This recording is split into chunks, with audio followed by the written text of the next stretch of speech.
So I am back for my second video of today. I am 3 weeks post-op from a mommy makeover, which included a tummy tuck, liposuction, fat transfer, a breast lift, and a breast augmentation. In this video, I'm going to talk about my consultations and how I ended up picking the surgeon that I picked at the end of the day. Months ago, actually. So it took me a little bit longer to get to this video than I thought it would because I went to get more coffee, and then I do not have a green thumb. I kill like almost every plant on the planet ever. So I have a hibiscus that I've had for several years now that I can't kill that thing, which is fantastic. I love that I can't kill that thing. But it is like covered in aphids. Like I went out there yesterday and I was looking at some buds and I was like, what? Why does it look like somebody dipped this sucker in beach sand? Aphids. So I did some internet Googling and read that basically like I could take a spray bottle, put some dish soap in there, some water, and just spray the heck out of them and basically like knock the aphids off with the force of water. And so I don't know what the dish soap was for. They don't have a clue. So I put some Blue Dawn in a bottle and some water, went out there and sprayed that sucker down. And then I went out there this morning to check on it, and God, there were a ton of aphids on there again. And so I hosed it down again, and then I had to go obviously wash my hands. And I'm like out there thinking like, what is this Dawn gonna do to this hibiscus? Like Dawn can get crude oil off of marine animals. So like, what is it doing to my plant life? I don't know. If it gets rid of the aphids and the hibiscus lives, like we'll call it a win. So the other thing I'm growing out there are plumerias. I am obsessed with plumerias. I had a plumeria that I had grown for years and years and years in Texas.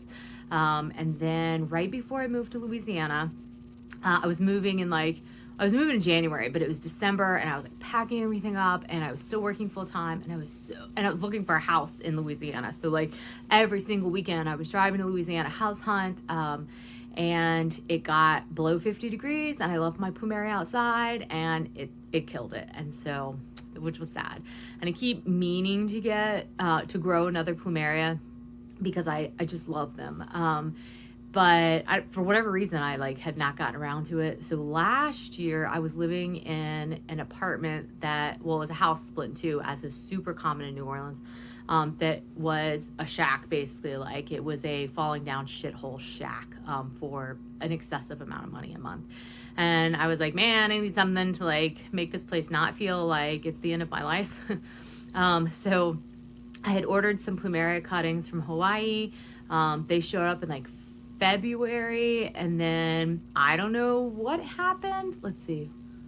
Oh, I think that was when I was going through iron infusions, and then I was going to get a hysterectomy, and like everything started happening. So I like threw in a box somewhere and did not see them again for a while. And then recently, somebody who lives in Texas had sent me some pictures of her plumerias blooming, and I was like, oh, they're so beautiful. Wait, I have plumeria cuttings. And so I went and I dug in the boxes in my back bedrooms and I found them. And so 2 of them were like clearly super rotten. They were soft to the touch. So I tossed those. One, like a big thick one felt hard. So I planted that one, and then I had like a little skinny shrimpy one that felt okay, but the big thick one grew leaves. The little shrimpy one has grown nothing. I'm probably going to give it another week and then toss it. I did order some more plumeria cuttings from Hawaii, so when those come in, I will end up putting those, I'll end up planting those. I already have some planters ready. I just prepped everything. I don't know why, like all the big planters I had, so I'll plant those, and hopefully I'll be growing a couple of plumerias here in no time. So I'm really excited about that. Excuse me. So that's my diatribe about plants and aphids. So let's talk about consultations. So let's see, the first time I was going to do a tummy tuck, my daughter was really little. I want to say it was like 2007 or 8. And I was in college. I was really broke. And so I was going to go out of the country and do it, like to Mexico. Yo hablo un poquito de español, but my Spanish is garbage. Like there's no way I could have handled all of the translations especially for medical procedures. So that part made me nervous. So I like did a bunch of research and I sent pictures to some surgeons and they're like, oh yeah, we got you, like $8,000 and we'll do a tummy tuck. Or I don't even remember anymore. Like I'm sure I have the emails so I could go read them. I was like, well, I can probably come up with the money, like student loans, right? Not the proper use of student loans for the record. But I kind of chickened out and then I started gaining weight again. And so like I went from like the 170s, like the 180s, and I was like, ugh. And so I told myself I needed to maintain my weight loss for a minimum of 6 months to allow myself to get a tummy tuck, because the last thing I wanted to do was get a tummy tuck and then regain weight and look even worse than I already did.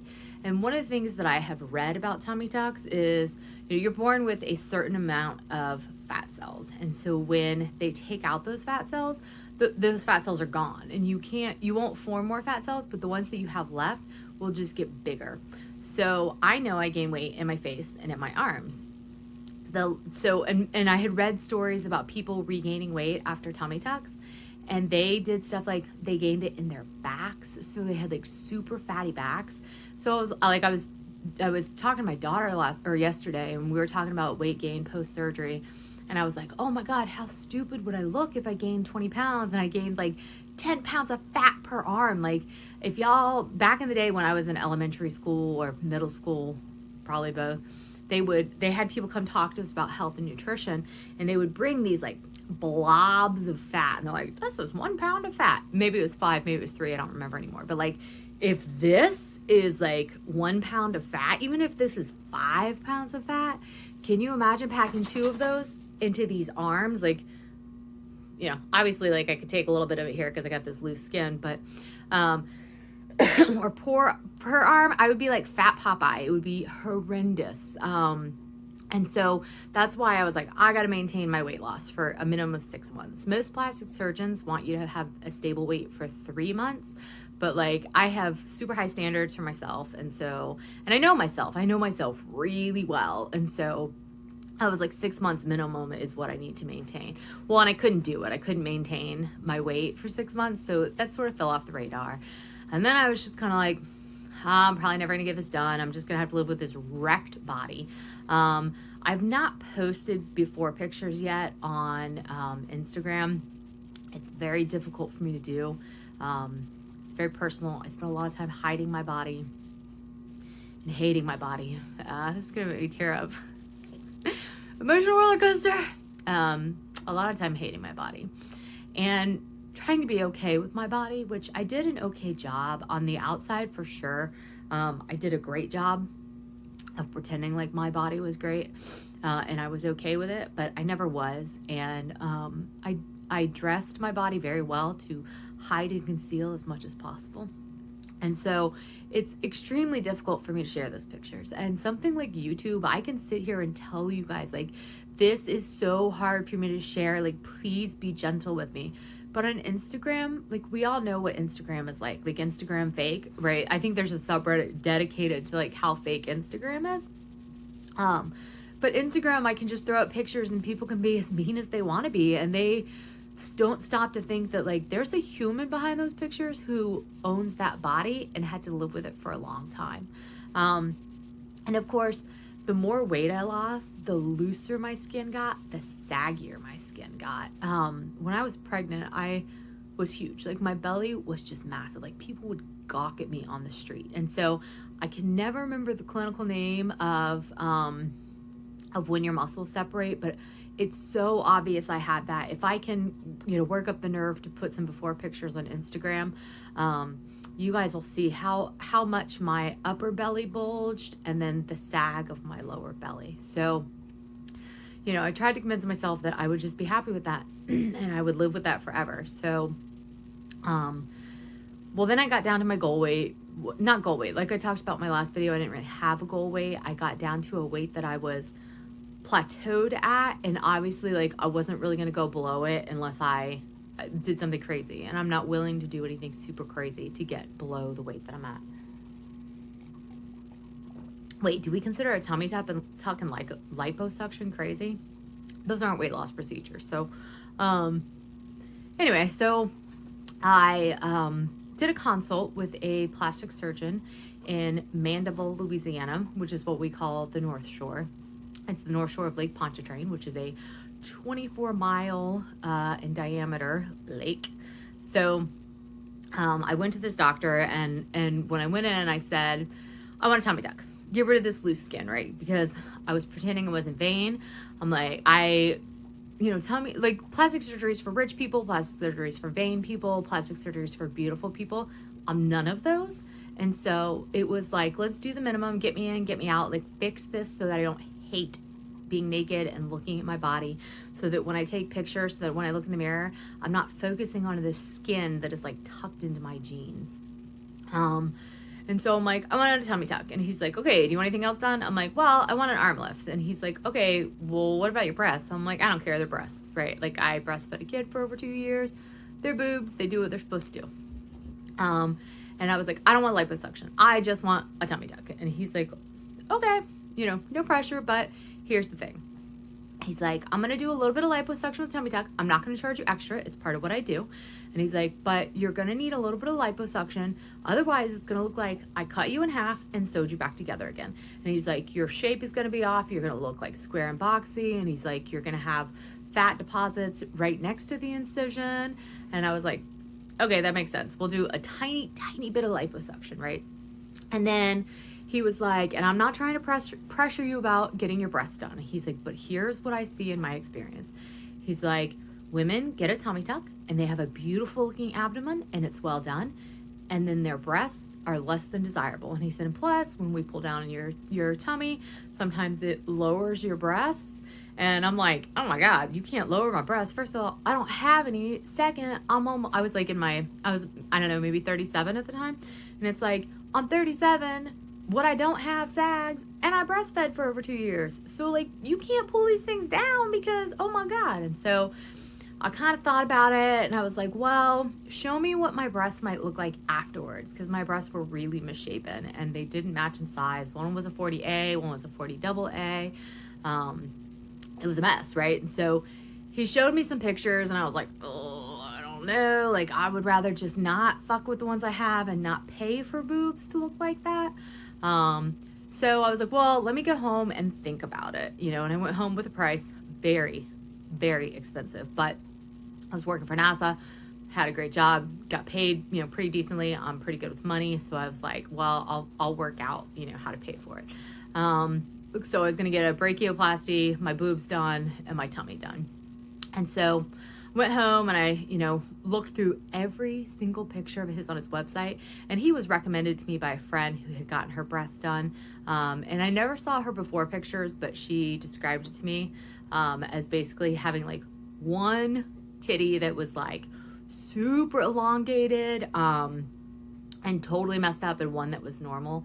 And so, and she showed me her breasts. Oh my God, they were amazing. I was like, I want those boobs, like, for sure.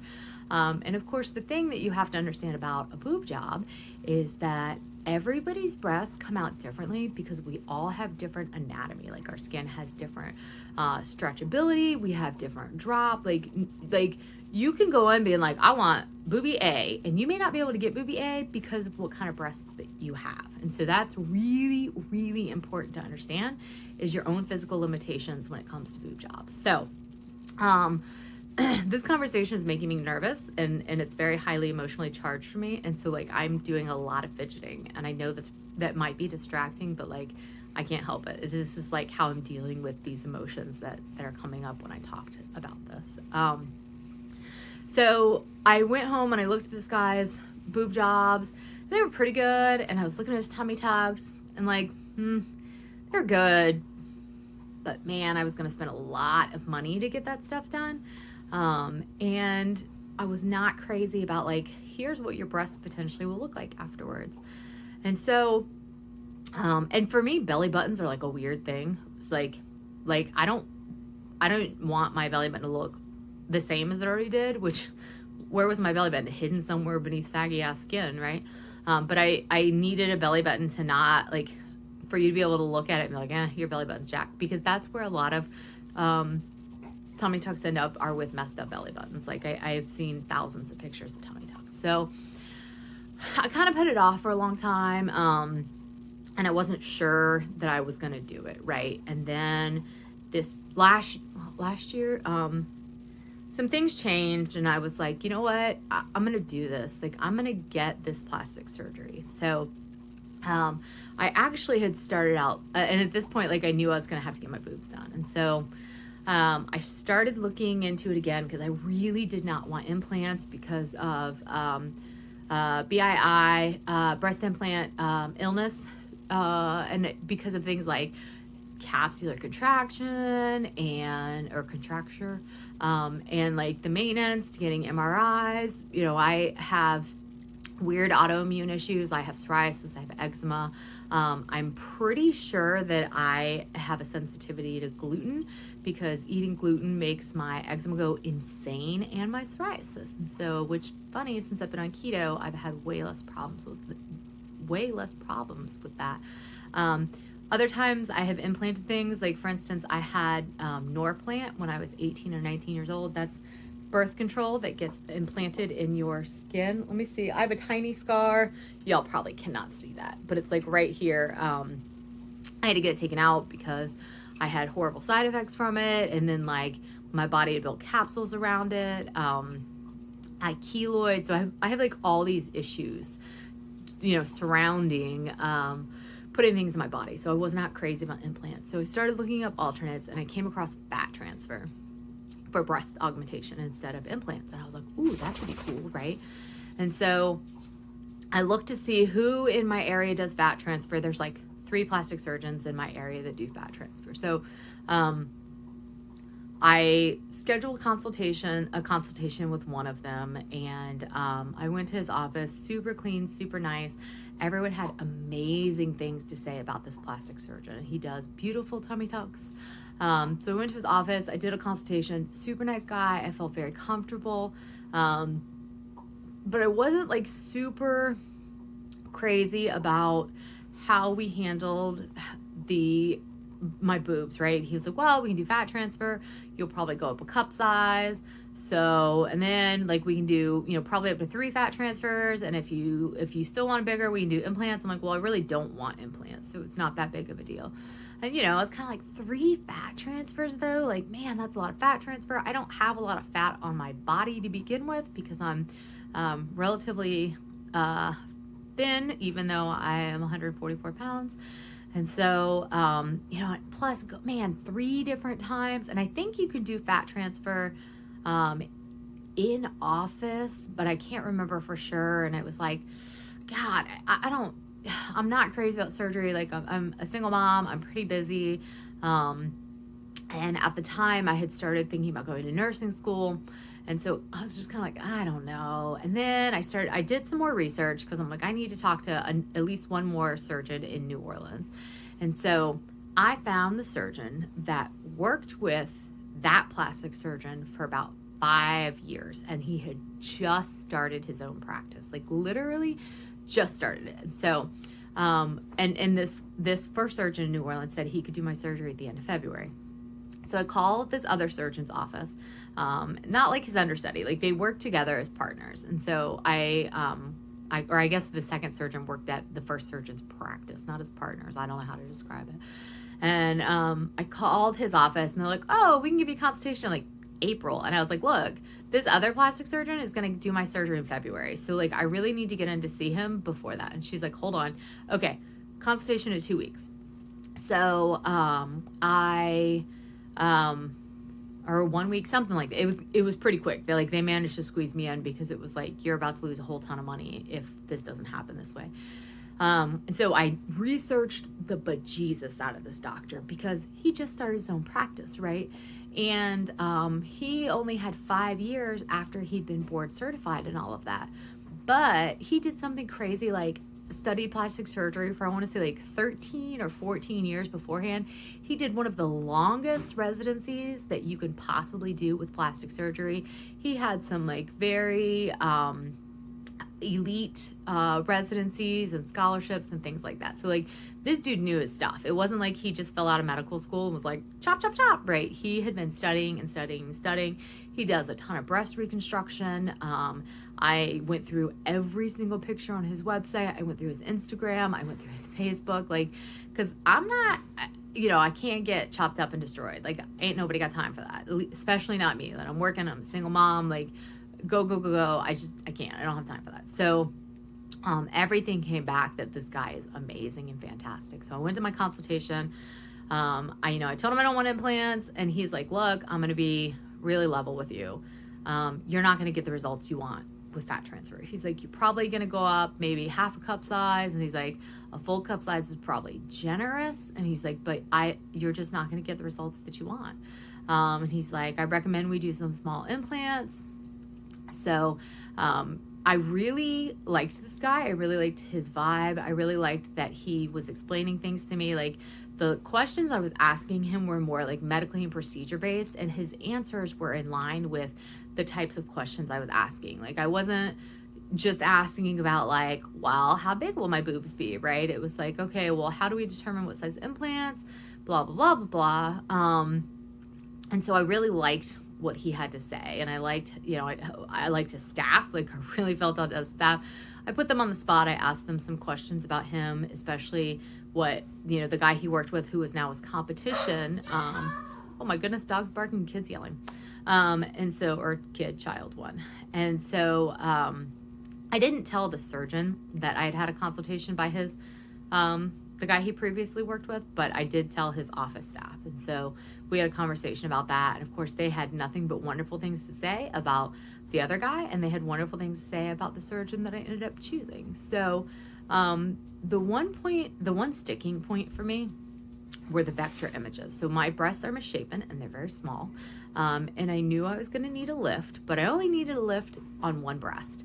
But the surgeon did say that I was going to get a lift on both breasts because once you cut, it changes the way that the tissue ages. And so it was important that we did symmetry between them and cut both breasts, which totally on board with, makes perfect sense. Okay.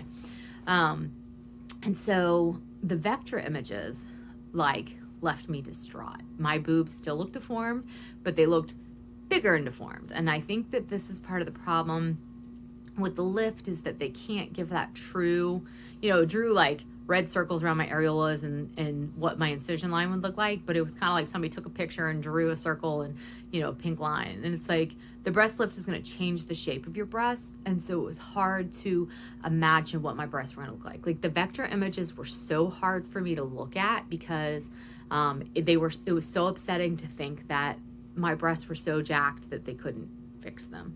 And so it really kind of made me shut down emotionally, and I just kind of couldn't handle the talking about it anymore after that. The tummy tuck, like, I looked at this dude's tummy tucks. They're the best tummy tucks I've ever seen in my life, right? Like, everyone I've shown his tummy tuck work to, they're like, holy crap, his tummy tucks are amazing. So I had no concerns about that. And so, and I should mention, like, the brachioplasty, right? Because I wanted a brachioplasty on both of my arms. The two surgeons that I saw in New Orleans said, absolutely not. It's too much surgery all at once to get my boobs done and my tummy done and my brachioplasty and my arms done. That usually the max time they try to keep people under is 6 hours, that they have the best outcomes with keeping people under general anesthesia for 6 hours or less. So, and it would take too much to also put a brachioplasty in. The surgeon on North Shore said he would do them all at once. I would be under for like 8+ hours. And as it was, I ended up being under for just over 6 hours. So, which was okay, right? Like, obviously I'm here, I'm alive. So they said no to the brachioplasty straight away, or doing it combined. And also I did, when I went into the surgeon, he said to me, what are your priorities? And I said, tummy tuck, number one. I said, if you can do one procedure, it's the tummy tuck. Like, that's going to get done. And so I told him I was going to get my breast done and the brachioplasty. And he's the one who suggested, like, let's take care of your torso first. And I agreed with that. I thought that was a solid plan. So now the liposuction, I got to be honest about the liposuction. I was unprepared for the liposuction. I was unprepared for the amount of liposuction. Like, he does not I'm not going to speak for him. Like, I'm not going to speak definitively for him, but in regards to the tummy tuck, he does body contouring with it. It wasn't even optional. It wasn't like, oh, do you want liposuction or not? It was like, I'm going to do a tummy tuck, and I'm going to liposuction your flanks, and I'm going to liposuction your upper back. And I'd have to look at the list of what all was written down, but it wasn't like a discussion for that part. And basically, I think it's because it's body contouring. Oh, one of the things that freaked me out about the liposuction is he was like, yeah, we're going to put fat transfer in your breasts, right? So the tops of my breasts, which you guys have seen them, and for cleavage purposes, and in my butt. And I was like, whoa, whoa, whoa, we are not making my butt bigger. Like, I'm not interested in that. I don't want any more fat added to my butt. Like, the Kardashian look, not my thing. And so he was like, nope, nope, nope. It's not for projection. It's for shaping. It's to smooth it out. And so he pulls up some pictures, right, which is reasonable. And he says, he's like, let me show you. He's like, this right here is what we do. He's like, look at her before pictures. Look at the after. He's like, no volume, no projection. It's shaping to smooth out your figure, right? It's called body contouring, to give it a more natural look and flow to it. And I'm like, okay, all right, I trust that, right? And like, so he explains me why, he shows me why. But I think, and I haven't had this discussion with him yet, because like I said, the last time I saw him, I was all jacked up on oxys. I think that I was not prepared for the amount of liposuction that I had. And I think that like for me, I'm like, oh, it's a touch of liposuction. I don't think it was a touch of liposuction. That was my delusion that it was just a touch of liposuction, based on the insane amount of bruising that I had, and how sore things are. So that was totally on me. That was my bad with the touch of liposuction. But like I said, it just wasn't an optional thing for him. I don't know if I could have talked to him and like, I don't want liposuction, if he would have said okay, or if it was like, you're not going to have the best outcomes. Like, and if I had said, I get it, I won't have the best outcomes, if he would have said okay. I don't know, right? I don't know this dude that well. I don't know that he would be willing to compromise his final product and what's out there to, by saying, nope, no liposuction, we didn't do any body contouring. I don't know. But, based on his level of experience, his pictures, I trusted that he was going to do what needed to be done to give me the best possible outcome. I took some 3-week post-op pictures yesterday, and I'm butt naked in them. I sent them to my sister and my sister-in-law, and I was like, hey, you know what would be crazy is if I had liposuction on my upper back and my lower back, but none on my mid-back, and I just have a fatty mid-back. How crazy would that be? And they were both like, oh my God, like, I hope that's not what happened. And so, but for me, that's just something new to stress about and something to freak out about, because that's what I do. I have high anxiety. And then I started thinking about it, and I'm like, this surgeon's fantastic. He wants a great product. He wants people to be walking around happy with their results, representing who they are and what they are. And I suspect that my back is going to look just fine. I have no idea if my mid-back was liposuctioned or if I needed it. So I'm like not going to freak out about that right now. One thing that I do, like now that I'm after surgery and, I'm in the thick of things, one thing that I kind of wish that I had been more honest with myself about is the level of vanity in regards to this, that I was like, no, I just want a tummy tuck because I just want to fix my sagging skin. There's nothing wrong with wanting to be in a body that you love and appreciate. There's nothing wrong with wanting a body that looks good, that you find attractive, right? Like, I don't care if everyone else doesn't find my body attractive, because this is my body, and I need to love it. And there's nothing wrong with that. And so I wish I had been more honest with myself about the level of liposuction. If I had it to do over again, I probably would have liposuctioned my inner thighs a little bit. They're a little jiggly, which it might just be loose skin, it might not be fat, but I probably would have lipoed my inner thighs a little bit, and I would have insisted on getting liposuction on my entire back. Like, make sure my whole back is flat and smooth. And I'm not saying that my surgeon didn't do that. I'm just saying I wish that I had been more honest with myself, so I could have made that request and requested like the whole kit and caboodle and gone the whole 9 yards instead of like 7 or 7.5 yards and not quite made it to the finish line. And I don't know what the end product is yet, right? Like I talked about in my last video, swelling is going to be about 12 weeks. So I got 9 more weeks of swelling before I can freak out about this or how many, oh my God, I wish I had done more lipo or whatever. But I'm just sharing it with you guys that I wish I had been more honest with myself. One of the areas where I did get real with myself with my breasts, I have never had big boobs. Even when I was breastfeeding, I was only like a C cup. And they were, oh God, I was fat at the time too. So, would it be cool to have big boobs? I think in theory, but like I have a huge rib cage. And so I know like the issues that I face already having a big rib cage and like trying to get button-up shirts and small shirts to fit me.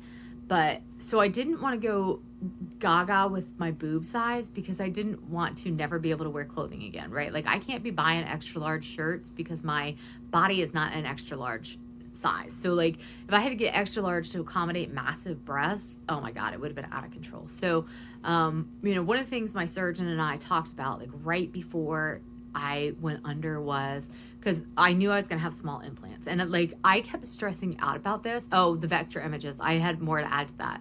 I actually called the patient care coordinator a couple days after the Vectra and I was like, look, I'm really stressed out about this. Like I need you to like talk to me because I already have shitty boobs and they were free.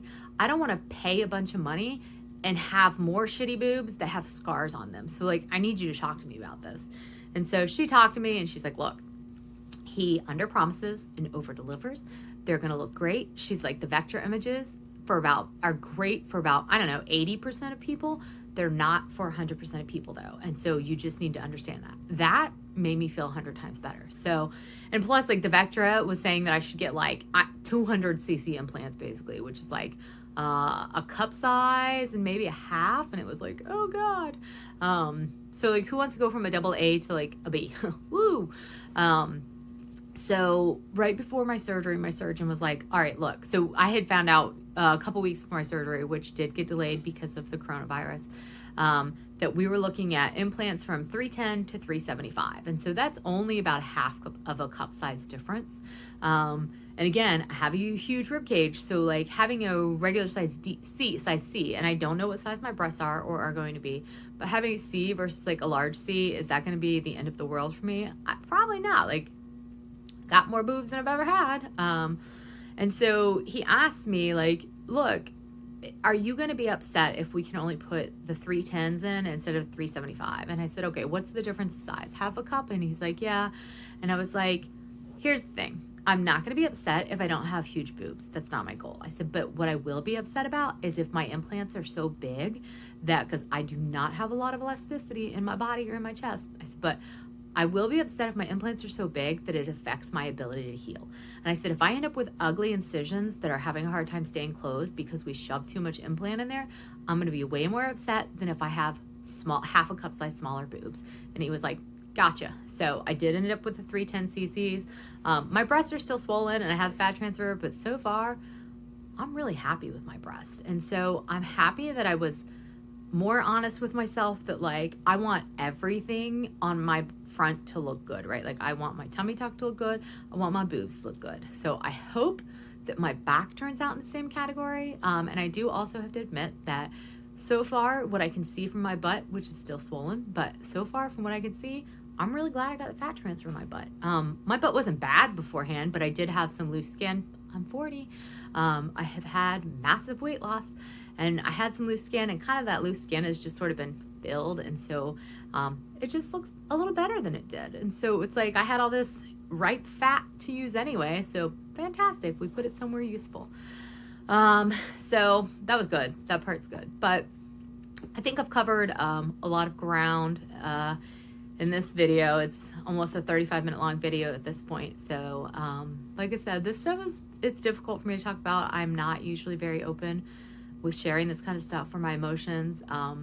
So I hope you guys watch this. I hope people get some useful information out of it. I hope I gave you some food for thought in regards to my story and my journey, and I hope that you get some benefit from it for your journey as well. I would like to make a video about garments next because of a crappy YouTube video I watched of a girl going, well, my doctor said I should wear my garment 24/7, but I just don't like to. So I really like want to harp on garments and get up on a pedestal about garments, on a soapbox, and like go off about them. So hopefully I'll get to make one more video today and we will talk about compression garments. Until then, like my video, Apparently people don't like my videos, which whatever. But like my video if you do like it or found it useful. If you have questions, please feel free to ask me questions. I will answer them to the best of my ability. And subscribe to my YouTube channel. And if you want to check out pictures on Instagram, it is fatgirlgoneslim79. Thanks, y'all.